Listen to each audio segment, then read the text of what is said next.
Welcome to the I Get Better podcast with your hosts, Charlene Renee and Phaedra Smith, where we discuss topics related to life, love, mental, physical, and spiritual health, and how we can all get better together. Welcome back to the I Get Better podcast. I'm your host, Charlene Renee. And I'm your host, Phaedra Smith. And today we are going to be talking about how I get better when I apologize. So difficult for some people. I know. But we're going to get better at that today. Yes. So, as usual, we like to start by defining the word or phrase of the day, because the ability to define gives us the ability to fulfill. So, the definition of an apology is a regretful acknowledgement to an offense or failure.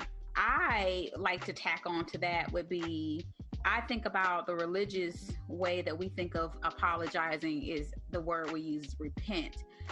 But as I was able to study more about that word, it actually means to change. So that has allowed me to revise my definition of what an apology looks like. I really don't care about the I do care about somebody saying sorry, because for me, that's a big deal for somebody to be able to acknowledge something. But on top of that, I really feel like in the long term, a change really is the thing that matters. Yeah. And I've also heard that about repenting, it being the confession and then the turning away from. Yeah. So you confess what you did and then you change. Like you said, you shift direction. So it's not just about acknowledging, but also, putting effort to not repeat the same mistake or failure or whatever may be offense to someone, because sometimes we do things unintentionally. Right.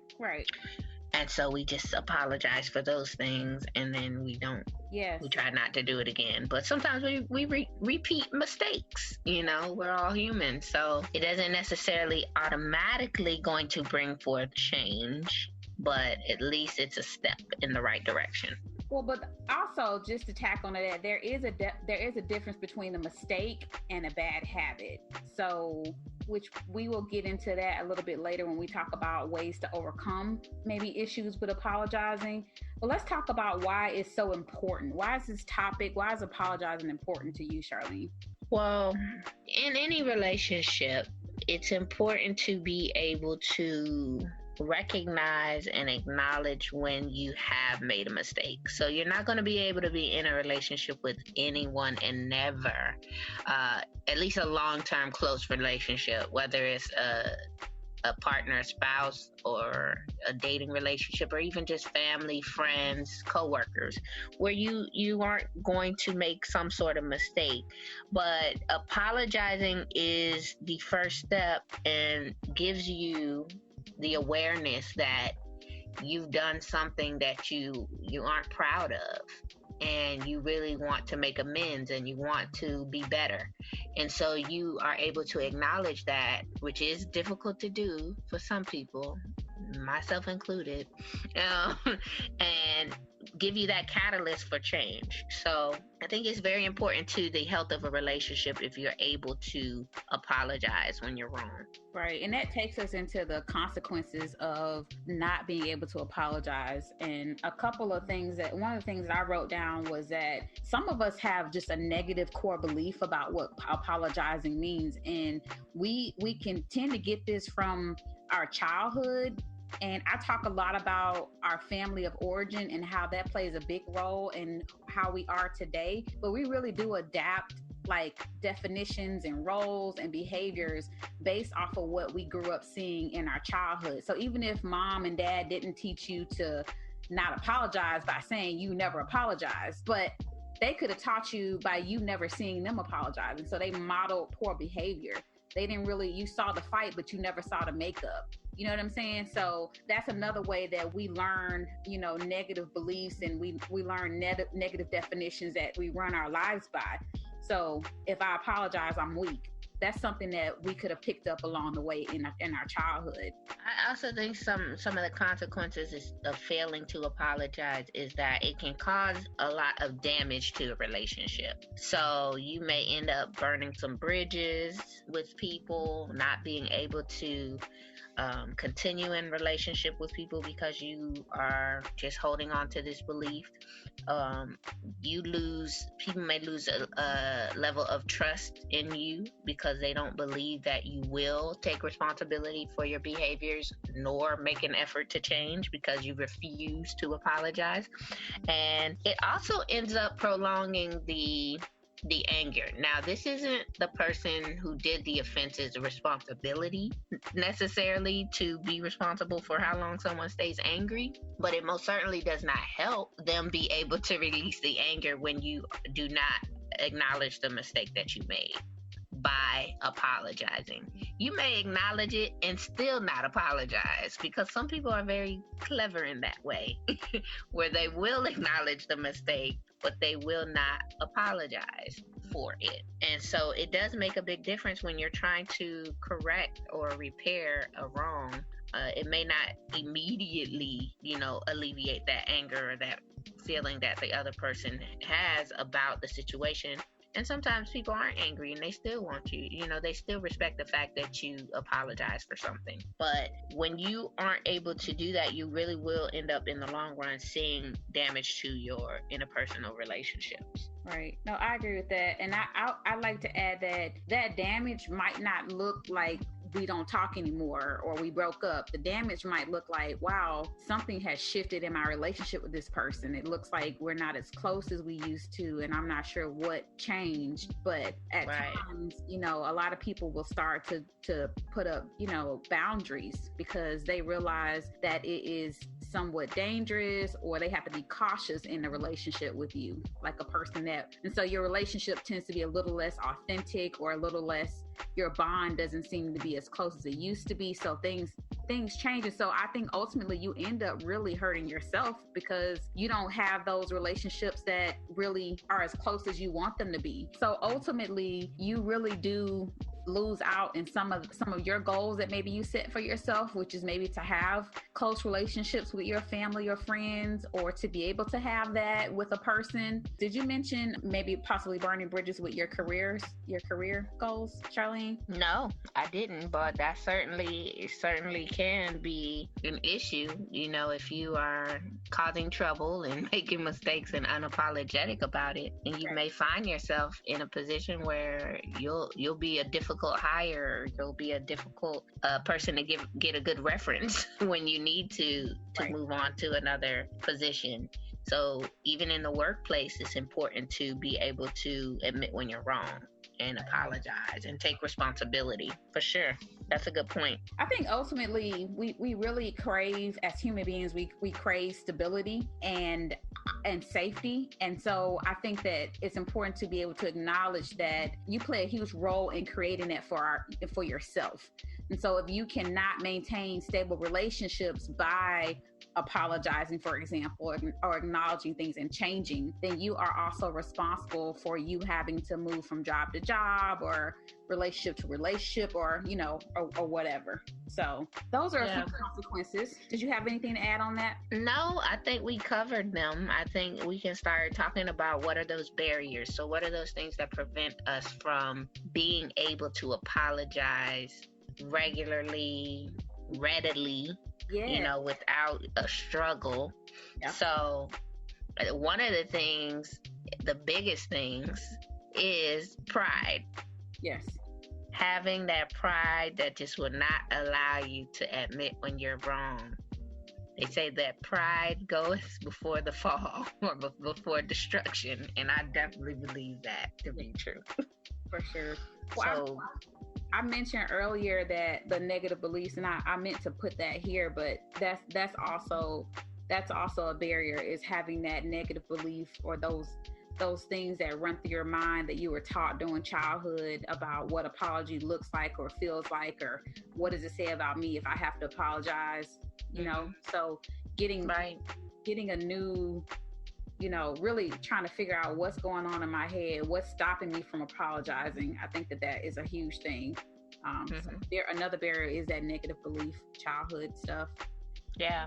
Or negative belief could encompass that pride, being in a state of arrogance, stubbornness, just being stubborn and saying, I'm not going to apologize. I don't care if I did do something wrong, for whatever reason. But there's a belief system behind that would even allow you to stand on that, firm on that principle. So I think some people legitimately have a personality disorder that prevents them from being able to see clearly when they are wrong and acknowledge it and apologize for it. Yeah. Now, that's not a barrier that would be easily changed or removed if that's the case.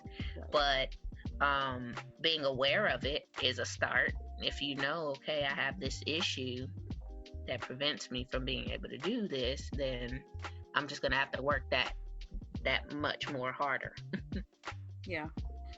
I agree. And the thing about personality disorders is that if you have it, you most likely will never acknowledge that you have it.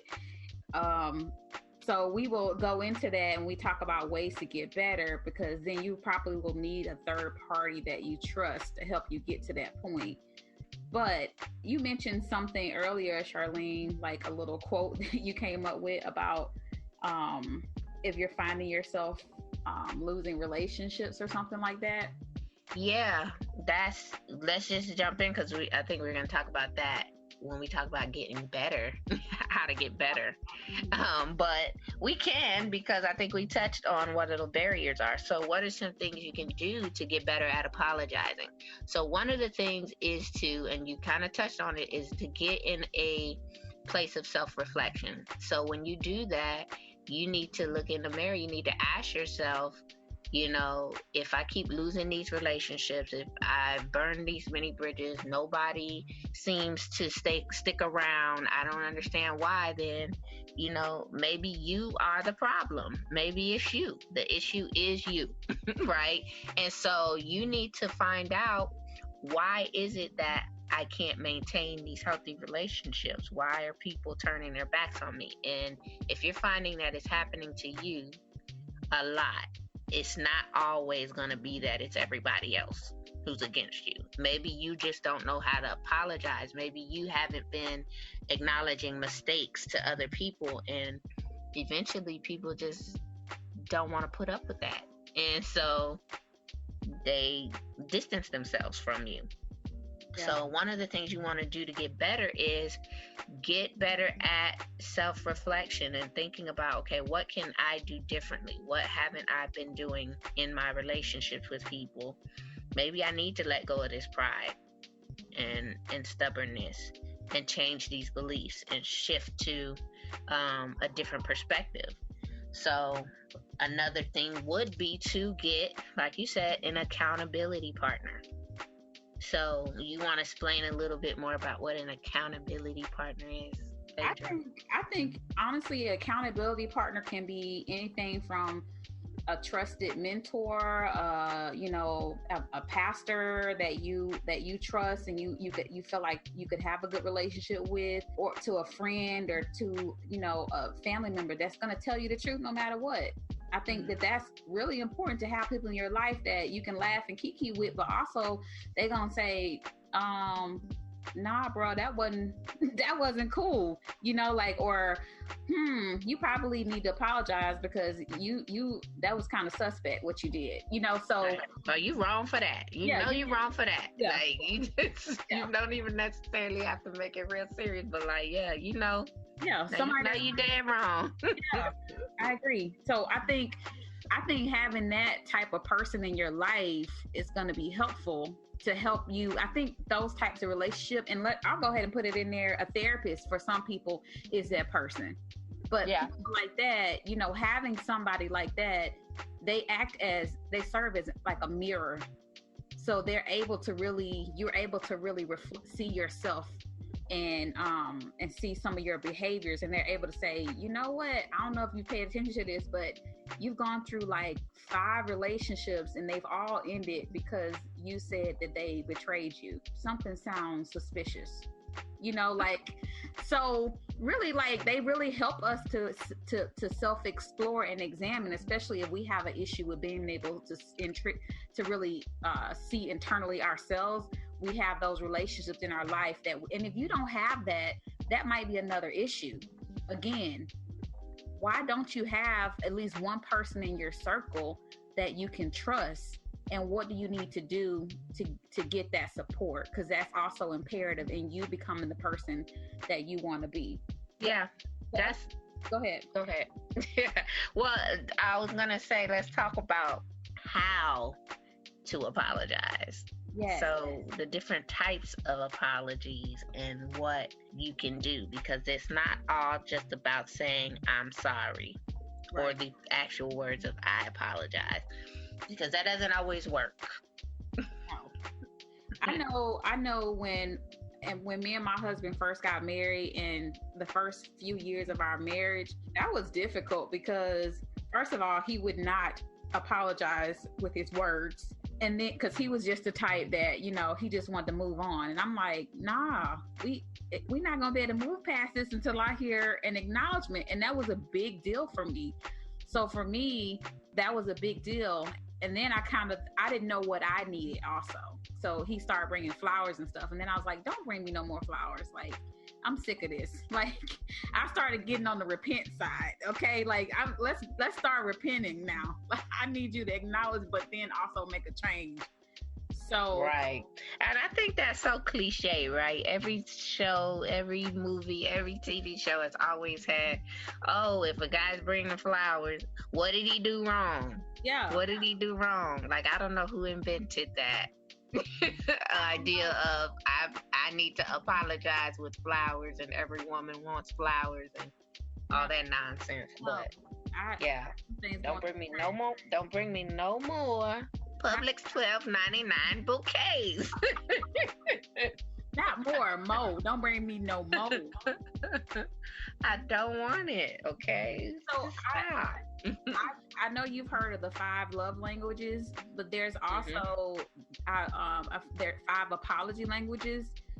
Okay. And so one is expressing regret, accepting responsibility, making restitution, genuinely repenting, and requesting forgiveness. And so I think sometimes, depending on the person, they might need this to move forward. So obviously it's not all on you for the relationship to be repaired.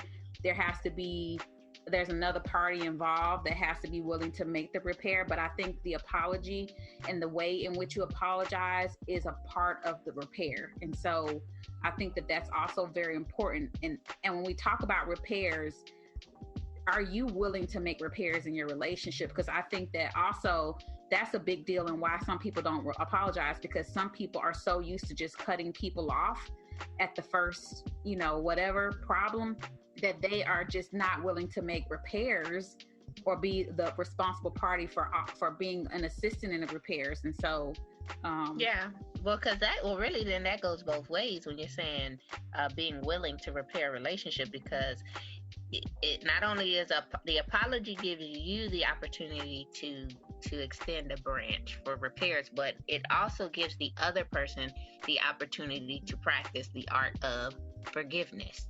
Right. And if they never get that experience because you never apologize, or they just decide they will forgive you without the apology. But we talked about that on our I Get Better When I Forgive podcast. Yeah. But it doesn't give the both of you the opportunity to learn how to learn from your mistakes, or practice how to learn from your mistakes when you fail to apologize. And so about that how to apologize piece too, you also don't want to be insincere or fake with your apology, or be patronizing with it, right, and kind of sarcastic, and because that's not going to be taken very well. I can tell you that from experience. Nobody wants to hear those phony apologies. No. They really need to be sincere, but not overutilized, because you also don't want to take that as, well, this is my get out of jail free card. I just have to hurry up and say I'm sorry, and then I can just continue doing what I want to do. Right.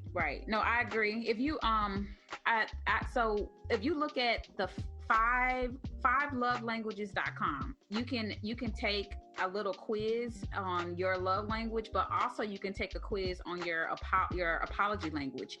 So I think, wow, I didn't know that. I should do that then. Yes. So it's the I guess it's the 5lovelanguages.com. And so I think it's pretty cool because it goes through those love languages, and it also goes through the 5 apology languages. And so what does it take for you? What type of apology do you need to move forward? And I think that's helpful in your relationship so that your partners and friendships know. But also, I think it's helpful for you to know, so you can also learn these different apology languages so that in your relationship with other people, you know maybe what they might need. And so that's also important. And then the last thing was just, again, revising our definition of, asking yourself, what have I told myself that an apology really means? Like, am I telling myself that it means I'm weak or I'm a loser or whatever? And so being able to really look back at that and say, what am I telling myself, and revising that definition? Because I think at the end of the day, you're the one that's going to lose out in these genuine and authentic and long lasting relationships in your life. If you're not able to be humble and be vulnerable with people and trust people enough to apologize and make repairs. So yeah, this is a good one. I like this one just as much as I like forgiveness, because I do think they kind of go hand in hand. Yeah, we did forgiveness a long time ago. So this is the sister cousin to the forgiveness episode, but I think it's necessary. I think we needed to follow up with the how to apologize episode. So good stuff as usual. We're gonna toot our own horns because we can do that. Yes, because it is good stuff. I'm not being biased, I don't think so.